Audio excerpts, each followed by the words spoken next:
All right, y'all. It's gonna be another more of a black pilled video. I guess all my videos are black pilled at this point. Just accepting reality, doing that radical acceptance. But this one's going to be mostly about how, like, the price of being like a very attractive person, especially if you're conventionally attractive. But even then, just being an attractive person who can just kind of have other things just gravitate towards you, good, bad, and everything in between. That there's kind of a price for it. And getting to that understanding is going to be crucial, especially in today's world, because I think I spoke on this a little bit in other videos. I never truly understood why I was treated differently than other people. I was giving leniency in some aspects, and also I was treated very harshly in other ones as well. Other kids can be, do things that people will call us like mischievous. People will call them, mischievous. They might think that being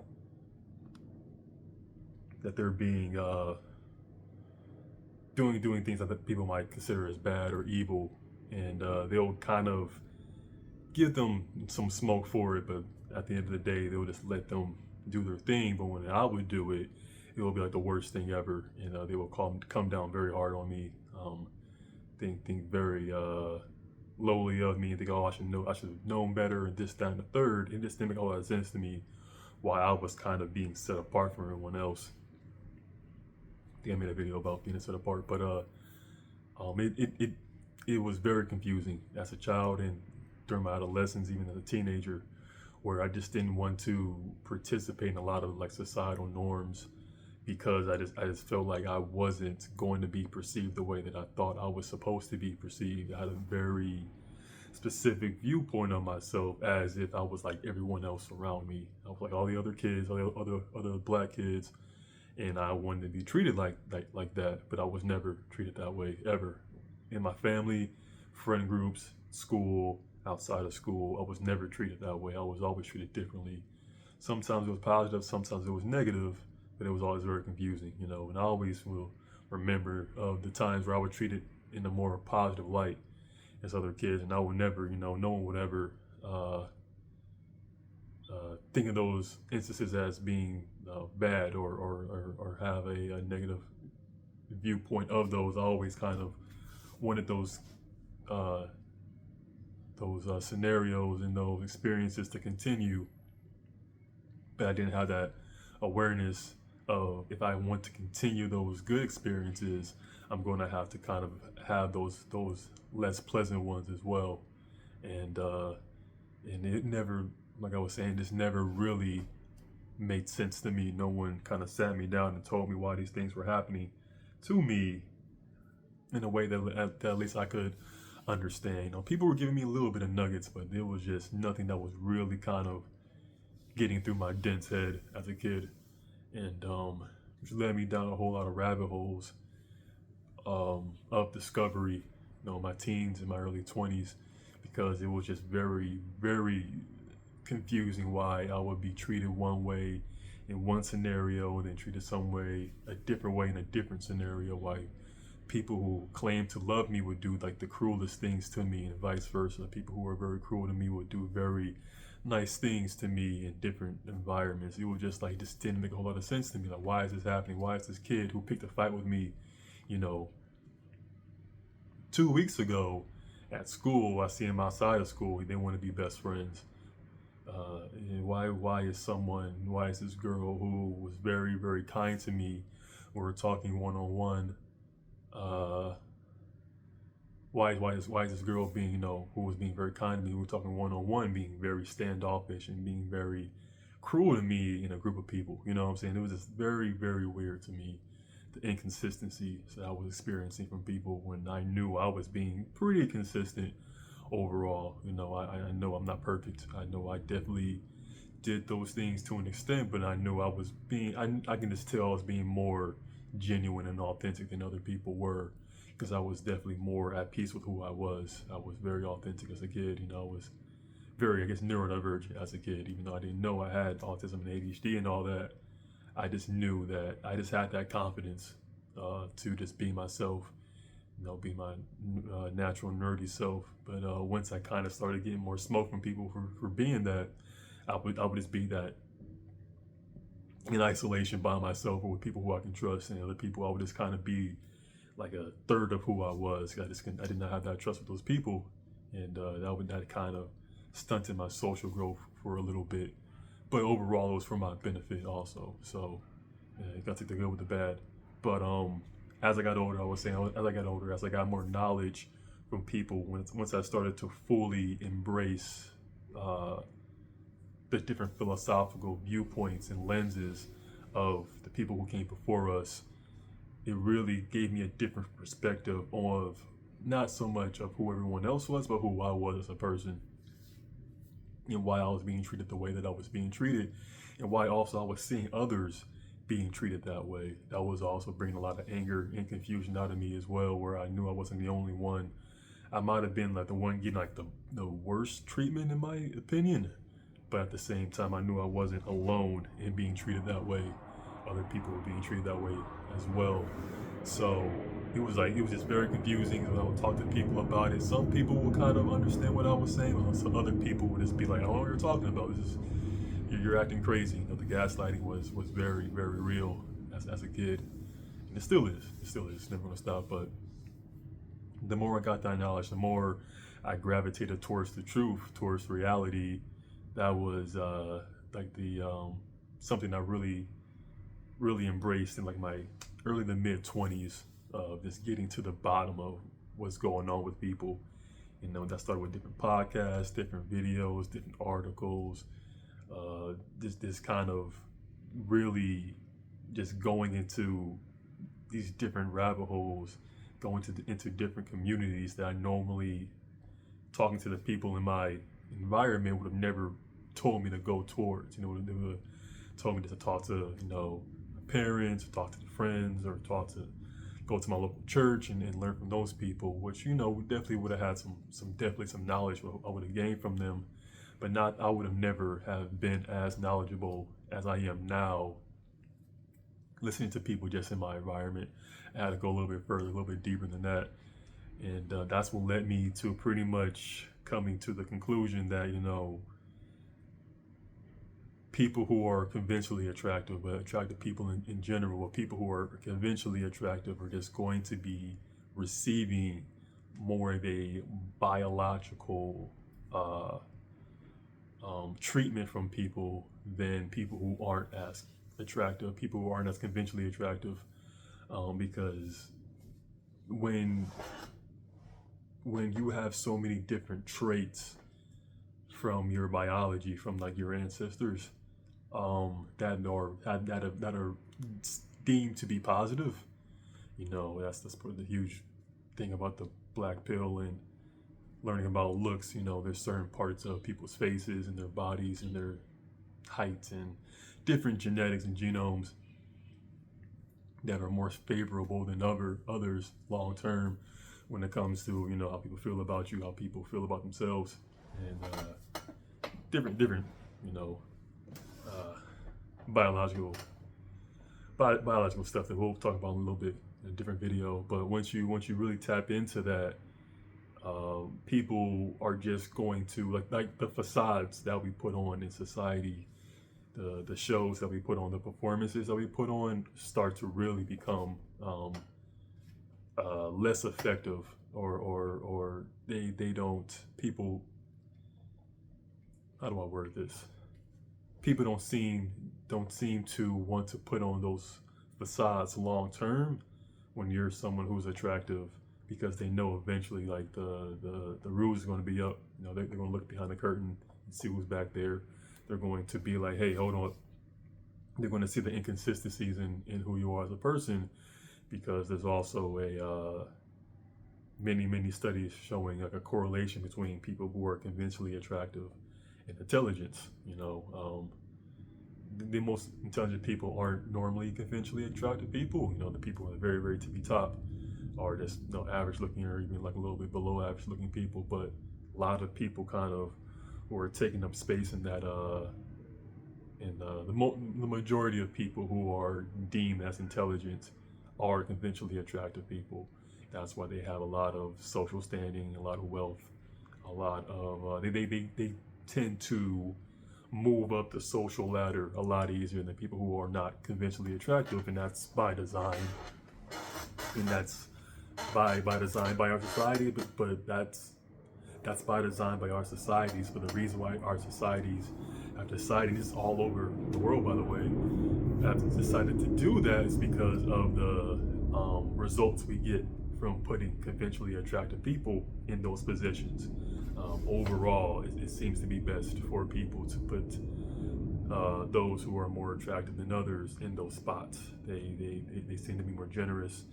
They seem to be more understanding. They seem to have a more well-rounded look on the world than those who aren't because of their experiences. As adolescents, I definitely have seen a whole lot as a kid. Most conventionally attractive people have. People like children, once kids, say 5 years old, society hasn't really kind of indoctrinated them a whole lot and told them how to feel, what to do, what to say as kids. So we're definitely a lot of us are very unfiltered, and we're very much doing things from a biological sense, more so than like a social sense.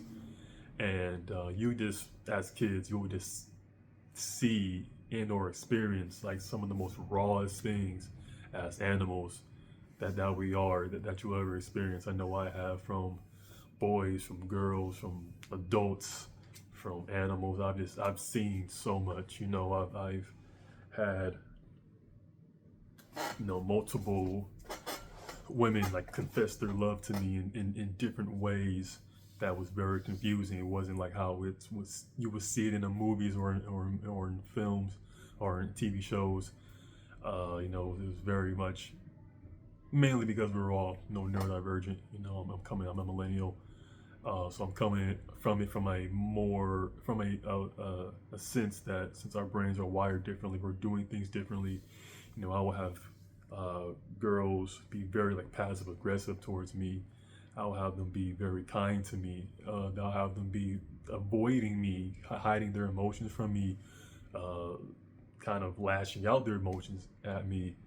And it was very confusing. It was like, why am I receiving all this treatment, all this very wide range of emotions from these girls at a very, very young age? I'm talking about like as soon as I started really interacting with other kids in daycares, when I started to experience this, and they haven't stopped. It's only gotten worse. Yeah, I won't say worse, but it keeps happening. Like the social games kind of are pretty much over once someone who was deemed as very attractive shows up. You know what I'm saying? Say if you're in a room with four men and there's a woman there, she's kind of being nice to all of them. She's trying to, they're all working on a project, a group project, a PowerPoint, whatever, for a business meeting, and they're all being nice. They're all being cool with each other. They're all trying to impress each other and do the whole thing or whatever. And the woman doesn't really find any of the other men all that attractive, but they're all trying to be cool with each other, trying to be cordial with each other.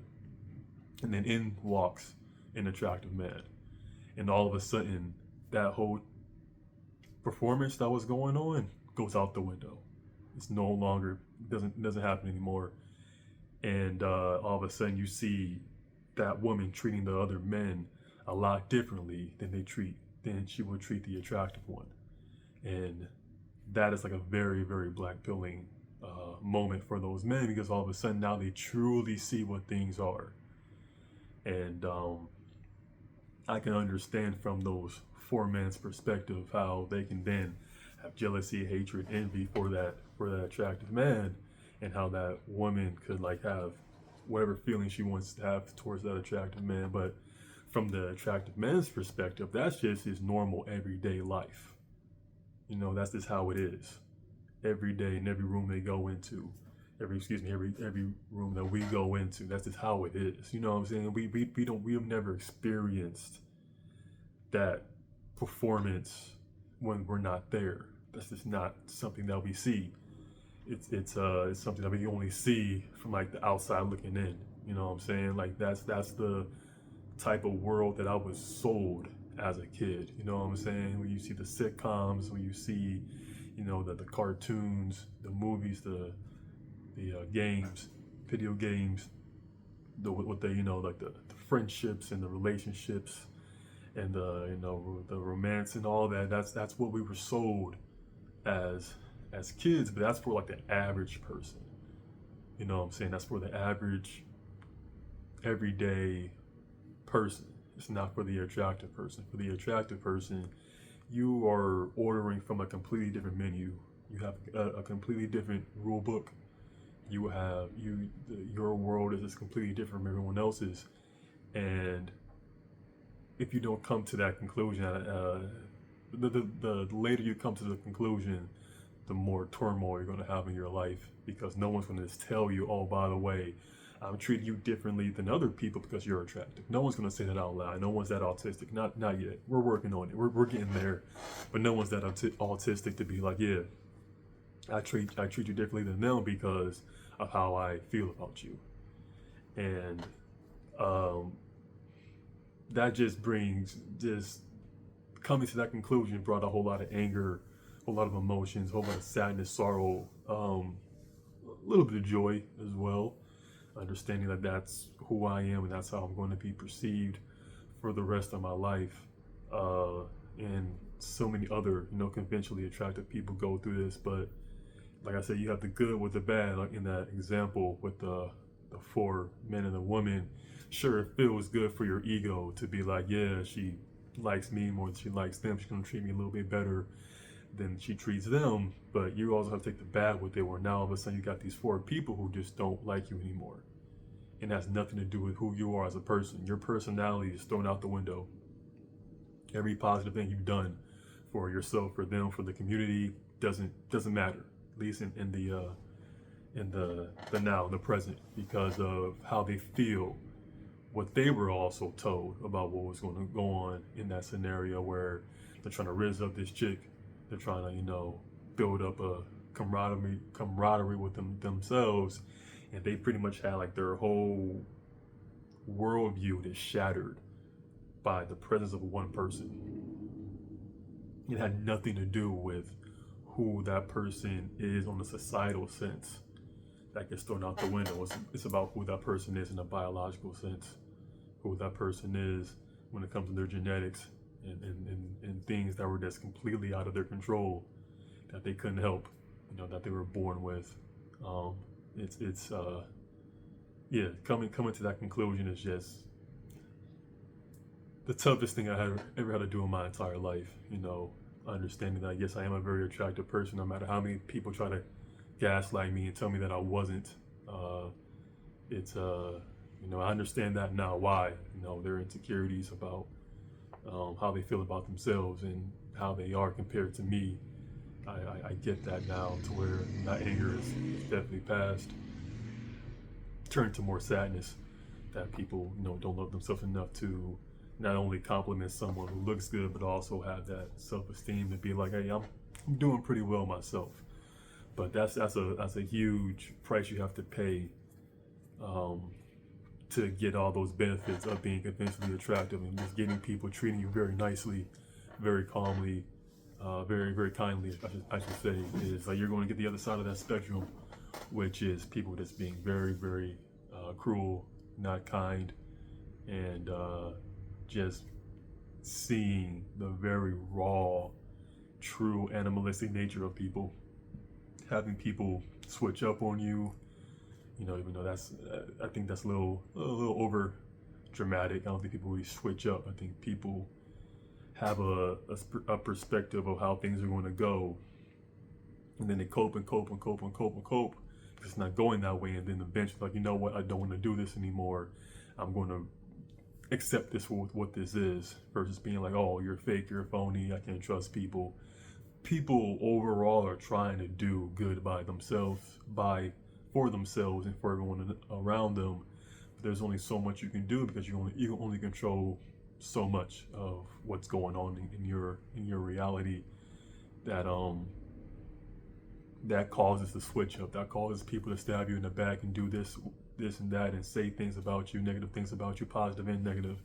It's because of them coming to the acceptance of they can't change a whole lot. So people who are very cruel to you and mean to you, you know, like a coworker, old friend, old love interest, who were very cruel to you and mean to you, once that, because of that made them feel good in the short term or whatever, once those feelings subside and they know they can't continue this long term, they might switch up and be like, "Oh, hey, what's going on?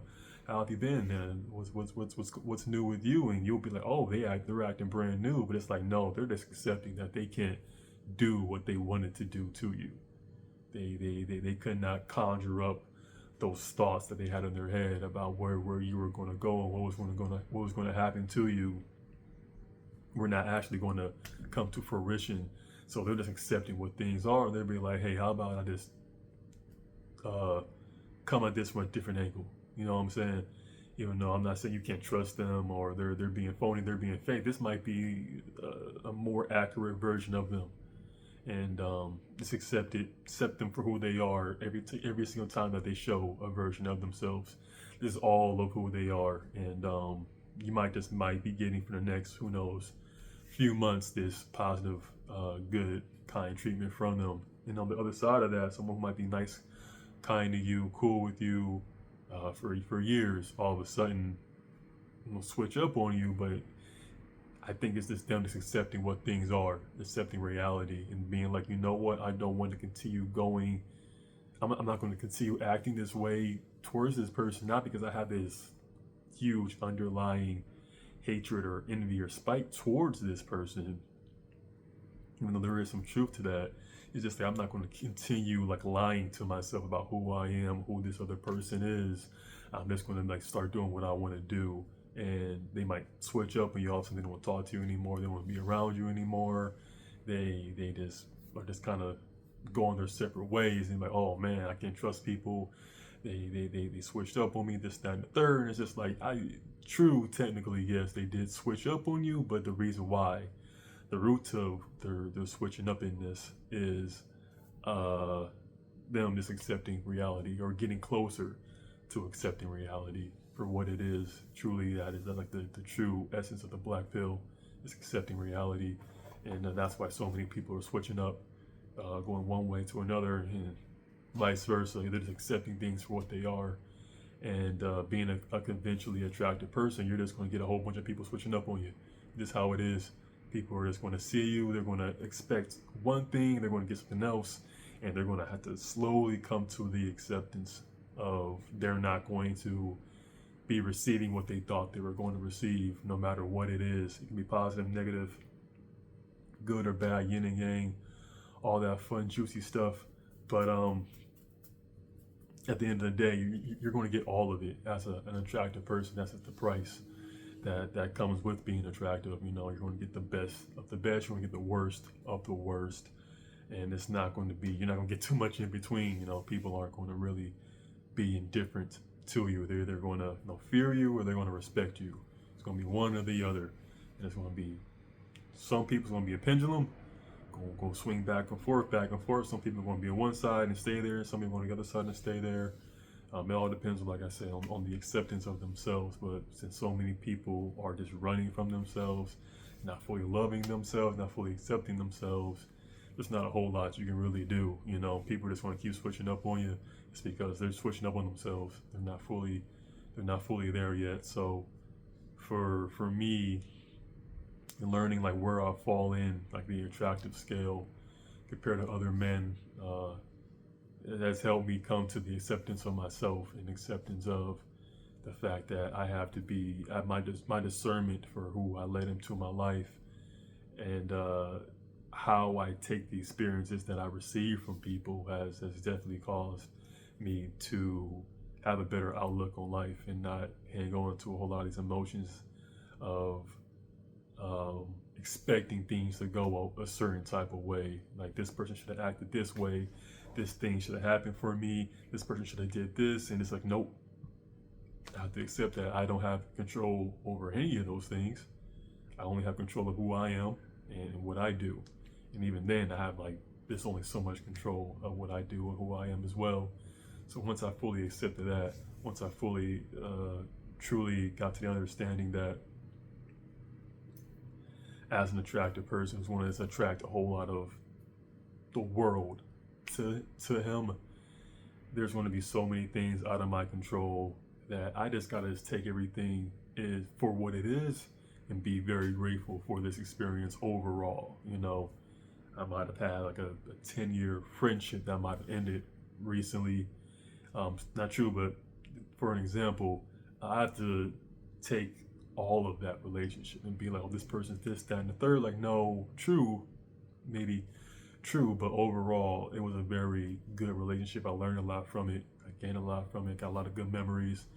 And once you kind of took the good with the bad and understand like the vast majority of your experiences as an attractive person are positive, you know what I'm saying? You cannot get to where you are as an attractive person and be successful in anything in life if the majority of your day-to-day experiences are positive. You know, even waking up in good health is a positive thing. You know, that was something that you're born with. It's part of your genetics.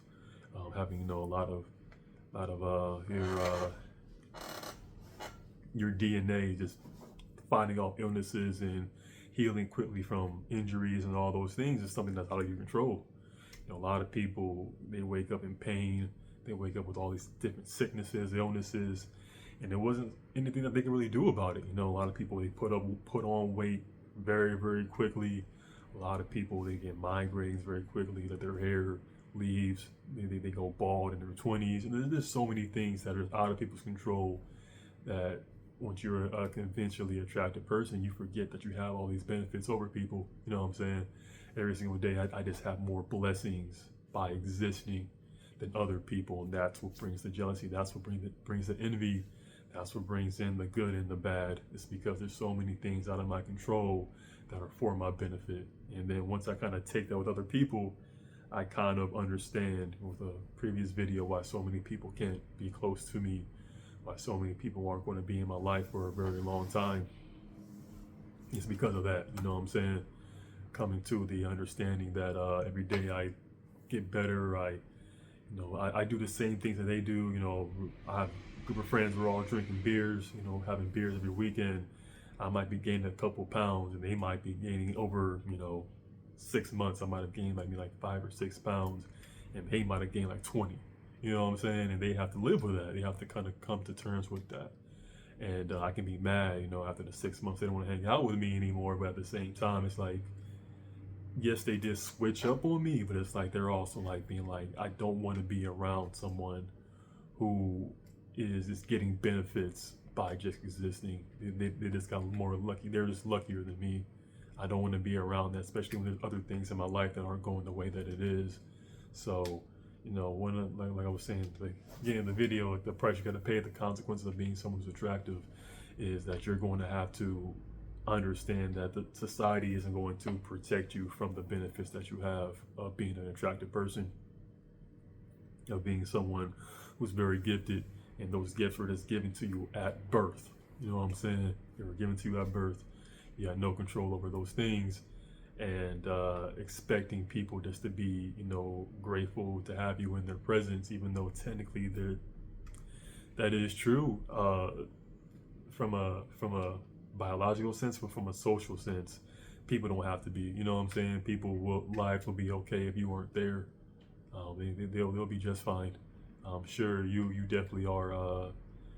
We definitely can bring a whole lot of blessings to people. But at the same time, people will be just fine without us, and we have to kind of come to that understanding as well.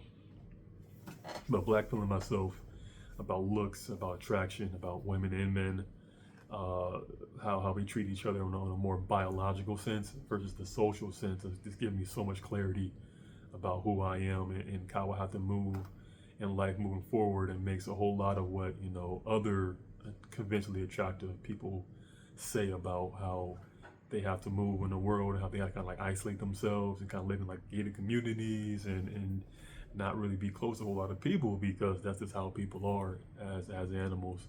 We kind of want what we want, and we will do a whole lot of what society deems as like unhinged behavior to each other because of just who that person is. So that's just a price we got to pay, being attractive, and yeah, getting to that understanding has been a lifesaver for me for sure, because it just makes so much of what I went through, what I experienced, made a lot more sense. And I got a lot of the confusion, a lot of the sadness, the anger, even the joy kind of made that dissipate and kind of giving me a lot of peace. That's definitely the biggest advantage of black pilling myself, was giving me a lot more peace and understanding a lot of things that I thought I was doing to myself and thought they were unfair and thought that it was bullshit. It's like, it's just life. It's just people kind of trying to figure it out. Humans is kind of just being who we are as animals, and just, just life. It's not that, it is deep, but it's just, we shouldn't take it too personal. That's the main thing. It's not taking these things too personal. And I'm very, very grateful for who I am and where I fall into the hierarchies on a biological sense, because of, I see the other side of it, and it's not pretty. I'll make another video about the incels and the less desirable people in this society, and how we treat them. How we treat them. We gaslight them in our societies, tell them one thing and then do something completely different. In front of them, not even behind their backs, right in front of them. Like I said, I'll talk about that in a different one, maybe sometime next week. But yeah, coming to that understanding as a conventionally attractive person about who I am and how I should be moving in the world, moving forward. No matter where I am, I'm going to be treated very similarly. No matter what society I kind of find myself in, no matter what community or friend group I find myself in, we're still going to bring out all the biological urges of people, and gotta come to terms with it, accept it, and be like, all right, what can I do in my own reality, in my own world, to get the results that I'm looking for, so I'm not hanging on to all these emotions for no reason. That's like the next step, I think, once you fully black pill yourself and get rid of all the nonsense out of your body, out of your mind. What's next, after you fully accept. And that's what we're going through as a collective, and I'm definitely very honored and privileged to be a part of it. Even if I'm a small part of it, I'll take it, you know what I'm saying? So we're all part of it at the end of the day. Going back to that Dragon's Dogma analogy I made in a different video, we all have a role in this. Just who are we in that role, and what do we need to do to make sure that we're all moving forward, going down our paths that are designed for us. But that's pretty much it. More of a rambling session. I'll start making more videos that aren't off the cuff and aren't off the top of my head.